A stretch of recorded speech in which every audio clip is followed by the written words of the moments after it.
Hi there, everybody. This is Reverend Charbert, Circle Sanctuary Minister. Glad to see you virtually. Um, my pronouns are she, her, and I am hailing you from Ben Lomond, which is in the Santa Cruz Mountains, nestled between the Silicon Valley and the Central Coast, California, at the upper edge of the Monterey Bay. It is the traditional tribal lands of the Owaspas Ohlone people and the Amamutsin Ohlone people. It's also home to just such incredible biodiversity, all kinds of very precious and many endangered species that really don't occur anywhere else in the world.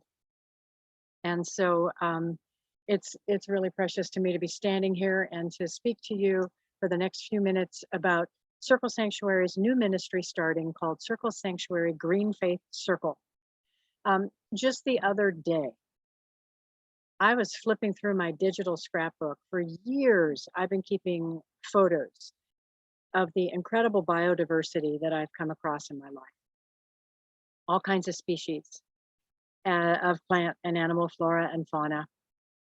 And I imagined myself being, a descendant of mine, maybe 100 to 200 years from now, if they found this artifact and were able to bring it online and see my digital library of all these species, all kinds of incredible species.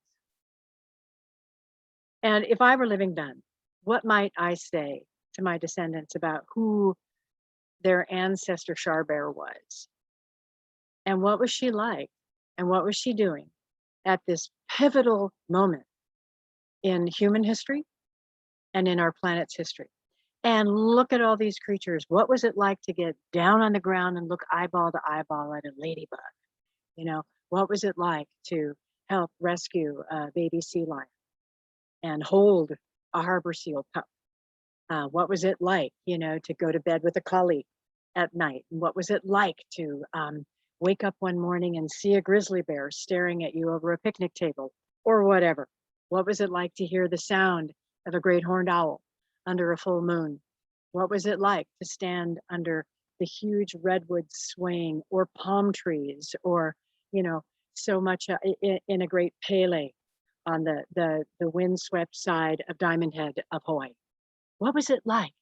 And what was my ancestor doing then, when these things still existed that are no more, or are no more in a form that we can recognize because of what we human beings as one species have done to our planet Earth? Was she someone who stood up and spoke truth to power? Was she someone who made personal choices about her life that transformed the way she lived so that she was more aligned with the worldview, beliefs, and values that could save other species, that could save ecosystems? Was she someone who was willing to have the courage to look at truth and what was going on, and to be in community with others, not just like-minded people, but people of all kinds, to come together and find out how, if possible, one could transition to a more just and equitable world, tackling the issues of the day around racial inequity and gender inequity and all kinds of human rights and the new emerging eco rights, the global rights of the planet and ecosystems? Was she someone on the front line? Was she someone who didn't have time? Where was she? Who was she? And so it was a sobering exercise to do this, because I realized, oh yeah, that's where we're at now. And I would love my ancestors to be able to look out on this planet for themselves and to continue to see the beauty we see. But there are real enemies afoot to that effort. There are very powerful forces that are, shall I say, hell-bent on making sure that we don't transition to a just and equitable world, that we aren't moving rapidly towards sustainability, that we don't somehow seem to need to take responsibility for each other or for any other biodiversity. And it's time. We're at a pivotal moment where it's time to do something about that. So I know that many of us in Circle Sanctuary have many of these kinds of conversations of one sort or another in all of our various little inner circles.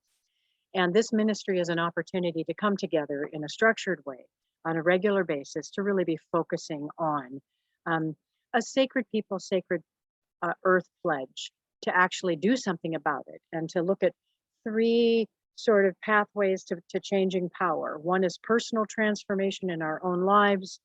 One is going back to our own home, respective faith communities, a coven, a grove, a circle, um, any kind of configuration we're in, a congregation, and trying to influence them to be more green and active and sustainable.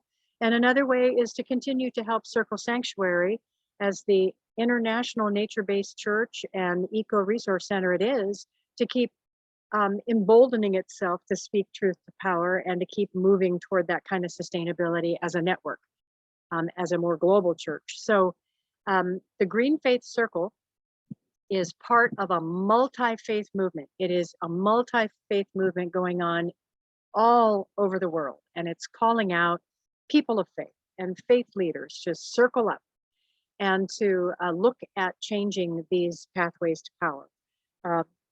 And it's got a lot of resources, ways to help. I myself am a climate reality leader, so I've got a lot of really carefully vetted information so that we can have responsible information we work with. And what the Green Faith Circle does is it allows us once a month to gather together on Zoom, since we're not able to all be in the same place geographically. And it allows us to look at some of these kinds of climate impacts, climate solutions, climate actions, climate justice, a lot of things around other kinds of eco-justice and human justice that are all woven in to this pivotal moment in human history. And how can we, as people of nature-based religions, as pagans, how can we come together and really support one another in doing this work? And also, you know, develop a strong, powerful collective voice and presence in this movement. So you'll be receiving a letter of invitation. And in that letter of invitation, there's going to be a link to the greenfaith.org website. You're going to be asked to go on it, check it out, so you understand what the movement's about. If you feel aligned with that and you feel like this is a Circle Sanctuary ministry you want to be a part of, you'll be instructed on how to contact me back. And we will get you connected to the monthly Zoom meetings and to the private Facebook page that's going to be, you know, dedicated to this work. And I certainly hope that you will decide to be in this kind of circle with me and with others who are doing it, because it's all hands on deck and we need each other and we're all in this together. So I hope to see you there. So mote it be. Blessed be.